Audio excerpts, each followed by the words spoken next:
Okay, so full disclosure. Today, we're not traveling on the Paranormal Passport. We're parked right here with bad ideas and way too much caffeine. Which is usually how things go downhill for us. Very downhill. So instead of our usual ghostly travels, we thought, why not let AI tell us some stories again? Yep. ChatGPT. Did I say B? I said B. Yep. ChatGPT wrote these little horror stories for us. And honestly, some of them are scary, some are hilarious, and some are just so unhinged that we think we might owe the internet an apology. Or at least a crunch wrap. You'll understand that joke later. Oh. Hi, hello. Hello. Welcome back to the Afterlife Hotline, or welcome if you're new. Yeah. I'm Denisha. I'm Ashley. And today we're just going to do some low-key kind of ChatGPT stories. Yep. We haven't done these in a hot minute and figured, why not? Sometimes they're funny. Yeah. I like them a lot. This is actually, I know it's not the popular videos, but it's one of my favorite ones to do. Absolutely. I absolutely think love they're doing really these. funny. Mm-hmm. Me too. My first one is called The Lighthouse Keeper's Warning. Ooh, quite fitting since we're going to be going to Maine in 3 weeks. Maybe that's what I prompted it to do. The fog had been rolling in all day, swallowing the jagged coastline of York, Maine in a thick, silvery veil. Fun fact, I did not tell it York. I just told it Maine. Well, to be fair, the Nubble Lighthouse is, I think, one of the most popular ones in Maine. So, Yep. it knows us. Locals swore it wasn't just the weather, it was the lighthouse breathing. For over a century, Nubble Light had kept ships safe from black rocks that jutted out like teeth from the Atlantic. But sailors whispered that the lighthouse did not just guard against storms, it trapped something inside. The story began with the first keeper, Ellis Thorne. He had arrived in 1879. A quiet man with no family and no history anyone could pin down. Okay. Within months, fishermen started hearing strange sounds from the island at night. Low moans carried over the waves and flashes of light that did not belong to the lantern. Ellis never left the post. When relief keepers rowed out for their shifts, they found his logbooks full of frantic entries. She's here again, pacing the stairs. The sea will not keep her down. One day, his log just stopped, mid-sentence, and his body was never recovered. Since then, the keepers who followed claimed to hear boots climbing the spiral stairs at night, always stopping outside the lantern room. Some swore they saw Ellis in the reflection of the glass watching, but never moving. The government automated the light decades ago. No one stays there now, but the locals know better than to visit after the dark. One tourist, though, didn't listen. Just last summer, a young woman from out of state rowed across the island on a dare. Her friends waited on the shore, laughing. That's illegal. It is very illegal. Actually illegal. Laughing nervously until they saw her lantern flicker wildly in the fog. Oh, no. Then it went out. When the Coast Guard searched the island the next morning, they found her rowboat smashed against the rocks. No sign of the girl, but the old logbook, long thought lost, lay open against the lantern room. The final entry written in the book in fresh ink, which no one had touched in decades, was, "She's here again, and this time she wants company." Ew. So note to self, don't travel across to a haunted lighthouse on a dare. Which, to be fair, you should not be going to the Nubble anyway. Go to the Nubble, just don't cross over to the yeah, Nubble. don't That go- is actually very illegal. Don't do it. I'm actually pleasantly surprised that nobody, when the tide was down so low and you could actually walk to I it. can imagine they probably had security over there. They had to have. Yeah, because you know some dumb tourists were probably going to be like, I'm going to try to go over to the lighthouse. Shit, young me probably would have. Yeah, and that's how you Now I'm end a up. lot more respectful. Yeah, she'd be the one yelling at somebody, get Not your ass off those yelling, rocks. Honestly. Yeah, don't do that. Don't disrespect our Nubble. Love it. I'm so excited. Me too. 3 weeks. Less than. Yeah.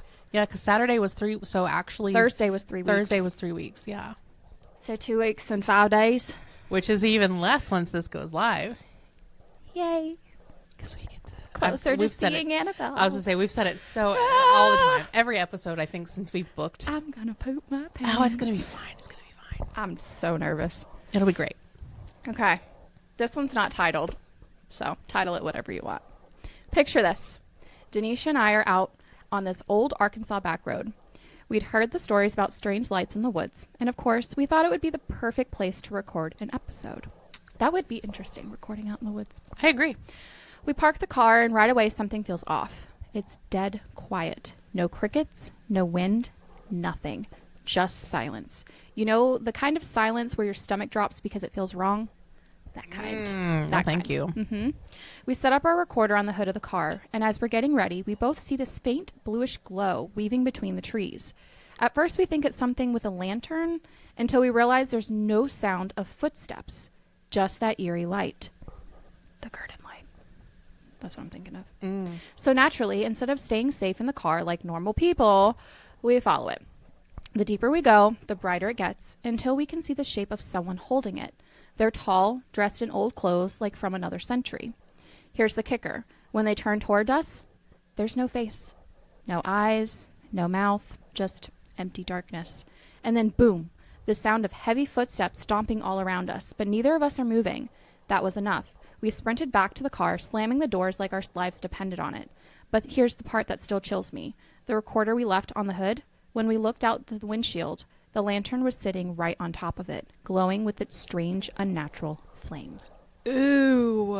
Ew. But also, like, you know what would be terrifying as fuck is to hear footsteps literally all around you and then have to decide when you're going to go through. Uh-huh. No. Because, like, I think I'd rather hear and see versus not see and hear. Yeah, 100%. Because, like, this isn't real life, obviously. No. But, well, and even, like, when we play Sons of the Forest, which I've got to get you to play that with me. But, like, Chris and I, anytime we're going for the gun, there's a shark once you get to where the gun is. And so you have to sit there and wait for him and figure out when he's going to come by because you have to... Is it the gun on, like, an island? It's on a raft. Oh. And so you have to get it, and then there's sharks circling. So then you have to dive back in and try to swim and get away from the shark and get at least to where it can't swim anymore. Because the first time we had no idea there were sharks in it, I died. Oh. See, I feel like these type of games, you can't stream whenever I am playing with you because I am going to get too spooked and I will scream and I will probably be loud. Makes it fun, but also, I mean, like, I can also you boo if you want to stream it while I'm only viewer. So I mean, I can watch while I'm playing. No, I can barely play. I could keep it up on my iPad, giving you a view while I'm playing. I just keep it down so you can't hear it in the background. Well, maybe we do that later. Y'all should go watch her on Twitch. She's gonna start streaming more. Do it. Maybe. No promises. The fun games.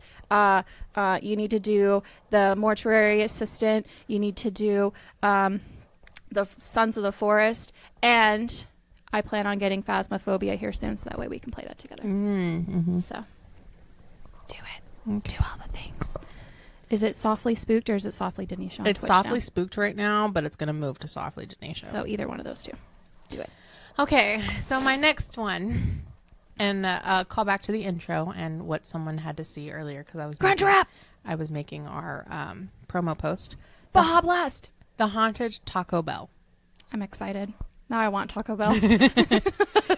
It was supposed to be a normal late night snack run. Ashley had convinced Anisha that the Baja Blast at midnight was basically a spiritual experience. I'm sure it is. But when they pulled up to the Taco Bell on the edge of town, something felt wrong. The neon light flickered Liv Moss, but Moss sputtered out and left only Liv. Inside the dining room was empty. No workers, no customers, just the faint smell of cinnamon twists and sulfur. Ew. Demons. Yeah. Okay, this is either the apocalypse, Ashley whispered, or Taco Bell finally ran out of beef. They stepped up to the counter anyway. The register lit up by itself. A distorted voice rasped from the speaker. Welcome to the Afterlife combo menu. Would you like to try the Cursed Crunchwrap? That's my attempt at being Yes, raspy. please. Give us two. And Denisha laughed nervously. Does it come with nacho fries? The lights buzzed, and suddenly a paper bag slid across the counter on its own. Inside was a Crunchwrap Supreme, but the tortilla was burned with what looked suspiciously like a pentagram. Oh, shit. Okay, nope. Ashley grabbed her arm. We are not eating Satan's Crunchwrap. Too late. The wrapper tore open, and the Crunchwrap began to scream. A tiny tortilla-wrapped face popped out, its cheese-filled mouth wailing, "Melt me! Melt me!" Both women shrieked and bolted towards the door, but the soda machine hissed, spraying Baja Blast across the floor until it spelled stay. You cannot leave, it moaned, not until you roll for the Dorito Locos destiny. Oh. And with that, a giant 20-sided die rolled out of the kitchen, melting toward them with a demonic beach ball. Oh my God. Ashley screamed, Denisha screamed, and then Denisha yelled, wait, if I roll a 20, do I get free nachos for life? The ghost paused. Yes. Denisha picked up the die, looked Roll at a Ashley, 20! and said, worth it. And that is the story of the haunted Taco Bell. I have faith in you. I feel like you would have rolled a 20. Now I want Taco Bell. Let me see if I can talk Stephen into Taco Bell for lunch today. Okay, this next one. The pet sitting poltergeist.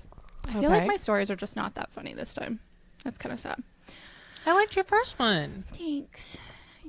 I would say I tried really hard, but I didn't come up with it, so. You wrote the prompts. Yeah. That's something. Yeah. Okay. When a couple went on vacation, they left their cat with a sitter. Easy job, right? Feed the cat, clean the litter box, maybe play with it for a few minutes. But when they returned, their sitter looked shaken. She swore she wasn't going back into that house ever again. At night, she explained the house came alive. The fridge door would swing open, chips would vanish. Once she walked into the living room to find the TV on, playing Animal Planet, though the remote was buried in the couch cushions. The weirdest part, the cat wasn't scared. It was spoiled. Rolling over for belly rubs, chasing invisible toys through the air, purring like someone was scratching behind its ears. By the end of the week, the sitter swore she wasn't alone. She'd wake to faint laughter, the sound of footsteps padding down the hallway, and once she caught the sight of a hand, just a pale hand, pulling a bag of treats off the counter. When the couple checked their kitchen after returning, their fridge was picked clean, but sitting on the milk carton was a sticky note written in sloppy handwriting. Thanks for the snacks. Your cat's a sweetheart. Love, P. They decided P stood for poltergeist, and though the sitter quit, the couple didn't mind. Their cat had never been happier. I mean, you know. The sitter lost her job to a poltergeist. That is the type of poltergeist I would be. Yeah. Yeah. Let me go haunt a house with cats and let me just go be. Honestly, that would, yeah, I would spoil every single cat. I think I would have to house hop to all the cats. Oh my gosh, yes. Because we would be boundless. We could just go to all the houses and just play and love on all the cats. Go find all the strays and give them lovin's. Yeah, we'll be their buddies. That's our afterlife plan. We'll go and love on all the cats and dogs. The Afterlife Hotline, feline rescuers. Stop. Okay. Moving on. So my next one is The Caller from the Woods. It was a chilly September evening in Vermont. Ashley and Denisha were staying in a rented cabin tucked deep into the forest. The host had left a note on the counter. No cell service out here. If you need anything, the landline in the bedroom works. Just don't answer it after midnight. Oh, shit. Okay. Naturally, they laughed. Naturally, they stayed up until 12:15. That's when the phone rang. Oh. The sound was sharp, unnatural in the silent woods. Ashley jumped. Denisha, trying to be brave, muttered, "It's probably just the host making sure we're okay." She picked it up. On the other end was silence. Then a very faint sound of breathing. "Hello?" Denisha asked. A child's voice whispered, "I see you." Ew. Then the line went dead. Why do we not listen? I don't know. We never do. Ashley and Denisha froze. They hadn't seen a single child in the remote woods. They tried to shake it off. Bad prank, cross wires, something. But then the phone rang again. This time, Ashley grabbed it. Oh, shit. The same whisper. "I'm closer now." She slammed it down. They didn't sleep much that night. Every creak of the cabin sounded like footsteps on the porch. At dawn, exhausted, they stumbled out and packed the car. The woods were still, quiet, safe. But on the porch railing, carved deep into the wood, were fresh words, letters jagged and splintered. "I'm inside." No. I don't like it. It's always creepy ghost children. No. No. No. No. No. We need to learn to listen to the rules. Honestly. You know, we would honestly fail in saw traps. Yeah, probably. First of all, we probably wouldn't We probably wouldn't retain the information he's telling us. So he'd be like, there's a hidden key somewhere, blah, blah, blah. And we'd be like, wait, what did he say? Where did he say it was? You know, I definitely would not, because low-key when Steven and I went to David's Burgers, the girl literally told me everything that was on the burger. And then I was like, wait, so is this on the burger? And Steven literally just like face palmed himself. And she goes, yeah. And I'm like, oh, like you literally just told me that. Yeah, and we would not survive. I would be screwed. No. Yeah. Note to self, don't get trapped anywhere where she's going to have to listen to somebody. I will not remember. Okay. This one is called The Great Poltergeist Pizza Disaster. Oh, I'm here for it. Me too. Ashley and Denisha had signed up for a haunted overnight experience at an old abandoned pizzeria. The owners claimed it was just for fun, but everyone who had gone before swore something weird happened. Perfect for the podcast, right? Yes.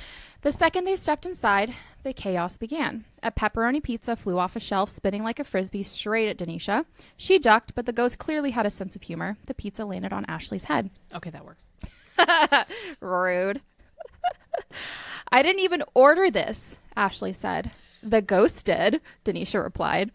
Trying to investigate, they set up cameras and asked if anyone or anything was there. The lights flickered violently, and suddenly all the soda bottles in the fridge exploded in a fizzy fountain, soaking them both. The ghost was apparently thirsty. Yeah, but now we're going to be sticky. Yep. Then the ovens turned on, but instead of baking, they started launching breadsticks like missiles. Denisha barely dodged one that bounced off the wall, and it hit a hanging banner, which fell and knocked over a stack of pizza boxes. Each box spilled more flying food onto the floor. It was like a supernatural game of hungry, hungry hippos, but terrifying and sticky. And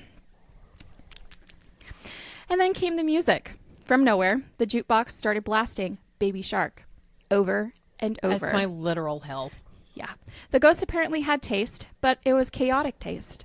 Ashley tried to unplug it. Denisha slipped on a rogue mozzarella stick and slid into the corner screaming as the ghost somehow made the soda bottles roll towards them like they were bowling balls. The poltergeist reached peak chaos when it lifted a giant inflatable pizza slice from a promotional display and started spinning it around like a helicopter blade. Ashley dodged, Denisha flailed, and in the middle of it all, the ghost started juggling the pizza boxes. Finally, drenched in soda and shredded cheese, both of them bolted towards the exit. As they ran, a single frozen pizza flew through the air and stuck perfectly to the wall behind them. When they dared to look back, the ghost had vanished, but the leftover mozzarella on the floor spelled out, "Better luck next time." The two of them never returned to the pizzeria, but every time they ordered pizza now, they joke, "Watch out, the ghost might deliver it." That was so much. So chaotic. I love that. And there is this part 2, but I'm gonna let you read your next one, and then I'll read the part 2. Okay. So this is my last one. This is the, I don't think it'll live up to the pizzeria here. Oh, I'm sure it will. This That's is fine. the Demon Goose of Maple Hollow. Can I pet that goose? Can I pet that I want goose? to pet that goose. The small town of Maple Hollow had only one real problem. Gary. Gary was a goose. Let me tell you. Wasn't Gary a name of one of our other Jerry. ghosts? Jerry. Fuck. Because one of the things that gave me the name was Gary, but it's not on. I'm not. We reading had it. Gary. We had Jerry. We had Gerald. Gerald, darling. That's who I'm forgetting. And then we have somebody else. We have the Snickers guy. Wasn't that Gerald? I thought Gerald was the bar hop. Bar hop. Yeah. Or the bellhop. There was also one in the hot tub. So I'll have to go back and vending look. machine, hot tub, and bellhop. Yeah. Those are our ghosts. And now we have Gary. And now we have Gary, the goose. Goose. Nobody knew where Gary came from. One morning, he just waddled out of the fog by the town pond and never left. At first, people thought he was cute. Then Gary attacked the mayor during the Harvest Festival, stole a bratwurst, and honked so loud he cracked a window at the library. Oh my God. Soon, the stories spread. Gary's eyes glow red at midnight. Gary can smell fear. Gary whispers Latin. Of course, Gary is the devil. everyone laughed until Farmer Delaney swore he saw Gary floating 3 feet above the pond, wings spread wide like some honking angel of death. Oh my God. The town tried everything. Animal control quit after Gary bit through 3 pairs of Kevlar gloves. Oh God. The priest sprinkled holy water on the pond. Gary just honked louder and chased him into traffic. Then one night, a group of teens dared each other to summon Gary properly. Oh God. They lit candles in a circle, threw breadcrumbs at the center, and chanted, "Honk, honk, honkus." The air grew cold, the water rippled, and from the mist rose Gary, 10 feet tall now, feathers slick with shadows, eyes blazing like hellfire. He spread his wings and spoke, his voice deep and booming. "Your world is mine now." Oh God. He stole their French fries and flew off. To this day, Maple Hollow now lives in fear, not of demons, not of ghosts, but of Gary. Because out there somewhere in the darkness, the demon Goose waits. And when you least expect it, honk! And that's how it ends. I wonder if we have a Gary over at our local pond. We should go investigate. Gary! Honk, honk, honkus! Gary! We could go script that out over there. We can literally script it. Honk, honk, honkus! Come here, Gary! People think we're just feeding the ducks, but we're actually summoning Gary. Oh my God, that would be awesome.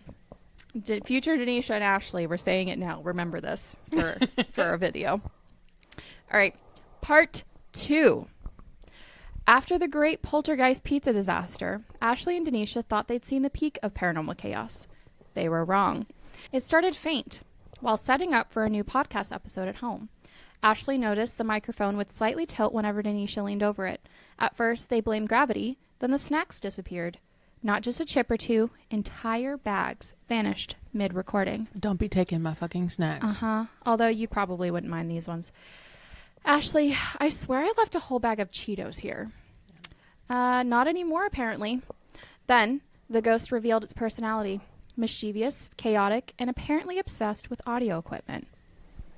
Are you thinking what I'm thinking? I'm thinking what you're thinking. Lilith. Our editor. Lilith. Headphones would start blasting static at full volume, but only at Denisha. The mixer knobs would then twist themselves, making Ashley sound like a chipmunk, while Denisha sounded like Darth Vader. Luke, I am your father. Pets were next. The cat stared at corners of the room and hissed at absolutely nothing. The dog would bark at the ceiling and leap sideways as if dodging invisible flying objects. Occasionally, the ghost would toss a squeaky toy or hair tie just to keep them entertained. The chaos escalated during a live recording. As Ashley tried to introduce the episode, the ghost turned the lights on and off in Morse code, spelling out, "Snacks, now." Candles levitated slightly, flickering, while the cat batted at floating sticky notes that spelled, "Hi, ghost." Then came the grand finale. The ghost somehow synced all electronics. Laptops, mixers, smartphones, even the toaster started playing Baby Shark simultaneously. Denisha screamed as the dog barked in harmony. The cat yelled in protest, and Ashley tried to mute everything but only made the volume go higher. Finally, soaked and stressed, and spilled coffee from the levitating mug, the duo made a truce with the ghost. "Fine," Ashley said. "You can stay, but you can't touch the Cheetos." From then on, recording became a chaotic dance, the ghost spinning snacks through the air, adjusting audio settings at will, and occasionally turning the lights into a disco show while the pets performed their own ghost circus. Podcast HQ was never normal again, but somehow the episode went viral. Fans loved the occasional unintentional chipmunk voice, the mysterious flying snacks, and the pet chaos. Ashley and Denisha learned one lesson. If a ghost wants to be part of your podcast, let it, but never leave your snacks unattended. First of all, that honestly... It can have all the Cheetos. Well, yeah, fuck Cheetos. It made me think about whenever I was in high school. Uh-huh. And me and a separate group of friends, we were playing with a Ouija board. Oh, God. Oh, yeah. and I love the story. It was in my spare room, which was basically just like where we would all hang out. And we were playing with a Ouija board because you could get them at fucking Toys R Us. We were messing with it. I don't even remember what we were talking about, but we were closing it off. We were going to close the session, and we were like, okay, we're going to go get some food. We'd like to say goodbye. And it spelled out mac and cheese, which is literally what we were about to make. And nobody had said anything about it. And so then we were like, oh, do you want a bowl of mac and cheese? And it said yes. And so we closed it out. We literally made it a bowl of mac and cheese, went and put it in the windowsill in this room. And that was the only thing in this room was a Ouija board and a bowl of mac and cheese for like months. And the door would stay closed. And so every so often I'd be like, okay, whatever. And I'd go in there and like the mac and cheese bowl would move. I don't know if it was my mom playing jokes on me or what, but the mac and cheese bowl would move. And finally, I think after like 3 or 4 months, I took the mac and cheese out because it's disgusting at this point. Yeah. But nothing ever, yeah, the ghost wanted mac and cheese. So gave it mac and cheese? I gave it mac and cheese. I don't think it was your mom because there's no way your mom made the Ouija board say mac and cheese. Also, I don't think she ever would go, like she never went in there because that was like She never went into your room. well, that was like my whole like section of the house. Yeah. So. Like she wasn't going to go in there. She fed a ghost mac and I cheese. fed a ghost mac and cheese. They're like, I like this girl. She got the snacks. We gonna stick around. Shit. That's funny. I will forever remember that. Okay, that was wild. Creepy, funny, and insanely ridiculous. Exactly how we like it. Honestly, it felt like swapping campfire stories with friends, except the fire is probably haunted. And the snacks are going to be cursed. So thank you guys for hanging out with us today. We love that you're here laughing and screaming with us. If you liked this style, please let us know because we love to do more of these stories. Until then, Keep one foot in the living world and one ear on the line. Bye, Bye guys.